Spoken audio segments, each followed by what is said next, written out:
பிரத்தியொரு மனிதன் நெஞ்சில் துடிக்கிற ஒரே ஒரு ஆர்வம் ஆனந்தமாக வாழணும்னு ஒரே ஆர்வம். இப்படிதான்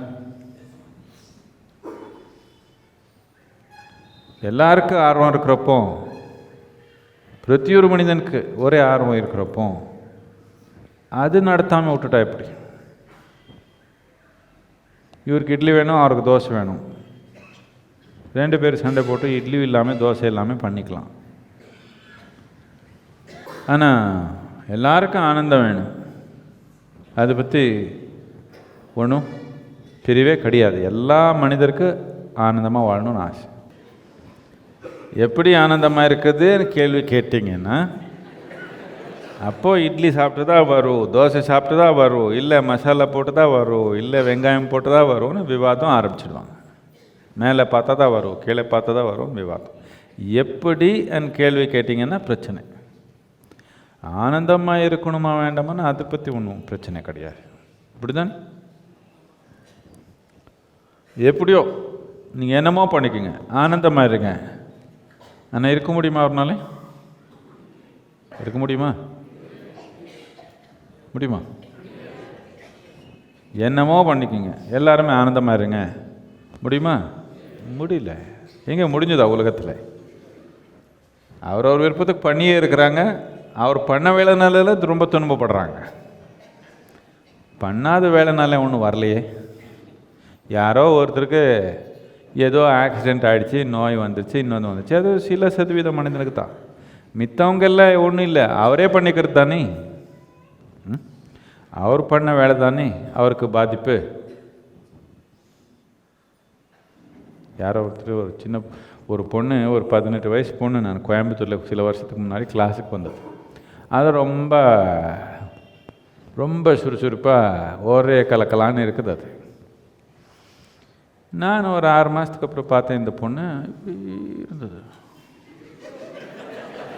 இது என்னம்மா இப்படி ஆகிட்டே கேட்டா, கல்யாணம் பண்ணிட்டாங்க.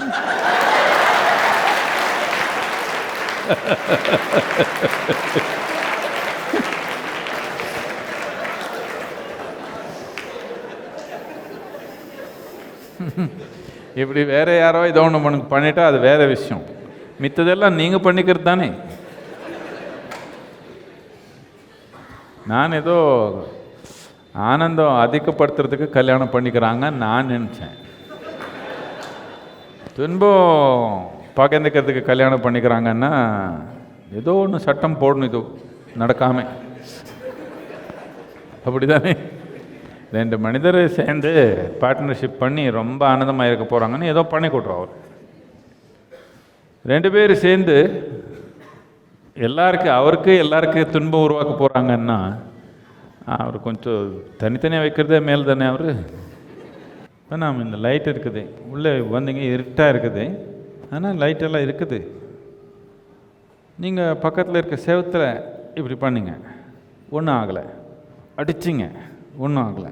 நல்லா அடிச்சிங்க, கை ஒடிஞ்சு போச்சு, ஆனால் லைட் வரல. வாழ்க்கை இப்படி தானே நடக்குது. இது பண்ணி பார்த்தீங்க, அது பண்ணி பார்த்தீங்க, அது பண்ணி பார்த்தீங்க, என்னென்னமோ பண்ணி பார்த்தீங்க, அது இது வந்த மாதிரி ஆகுது, அப்படி போய்க்குது. எப்போ நாம் 10 தடவை செஞ்சாலும் நாம் என்ன தீர்வுக்காக ஒரு செயல் செய்கிறோமோ அந்த தீர்வு நமக்கு வரலன்னா செய்கிற செய்யலை சரியான முறையில் இல்லை அது புரிஞ்சுக்கணும் தானே மனிதன். முக்கியமாக பிரச்சனை என்னன்னா, நமக்கு இந்த லைட்டு போடணுன்னா அந்த சுவிட்ச் எங்கே இருக்குது நாம் தெரிஞ்சுக்கணும். இந்த செவரெல்லாம் ஒடிச்சாலே லைட் வராது, அது சும்மா இப்படி தொட்ட டொக்கான்னு வருது. ஆனந்தமாக இருக்கணும்னு இப்படி தான்.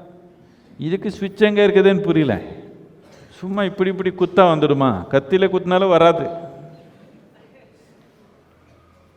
ரத்தம் வருது, வலி வருது,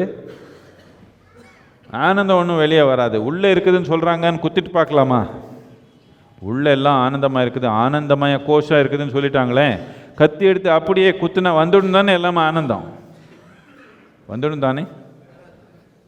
சோதனை பண்ணி பார்த்துடலாமா? அப்படி ஒன்றும் வரல.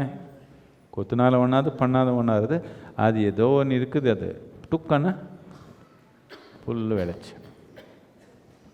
அந்த டுக்கு புரிஞ்சுக்கிறதுக்கு இவ்வளோ சர்க்கஸ். சும்மா சுவிட்ச் எங்கே இருக்குதுன்னு புரிஞ்சுக்கிறதுக்கு இவ்வளோ சர்க்கஸ் நடக்குது. இந்த அளவுக்கு நமக்கு தெளிவு இருக்கணும். என்னென்னா, இந்த வாழ்க்கை எப்படி நடத்துறது, இந்த உயிர் எப்படி நடத்துறது புரியவருக்கு கொஞ்சம் கை கட்டி கொஞ்சம் எது பண்ணாமல் இருக்கணும்.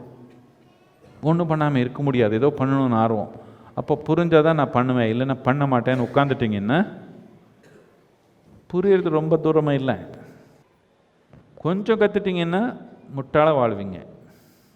இன்னும் கொஞ்சம் கற்றுட்டிங்கன்னா முட்டாளாக வாழ்வீங்க. நான் முட்டாளன்றது தெரியாமல் வாழ்கிறீங்க.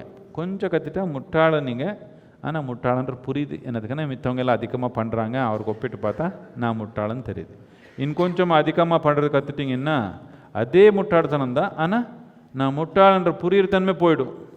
இன்னும் கொஞ்சம் அதிகமாக திறமை கற்றுட்டிங்கன்னா ஏன் நான் விட்டா இல்லை ஆகுது. எது கற்றுக்கலன்னா இருக்க முடியாது. இதுக்கு இந்த உள்ளே இருக்குதே, இதனால் இருக்க முடியாது. இது ஏதோ ஒரு வழி தேடியே ஆகணும். இது சும்மா இருக்க முடியாது.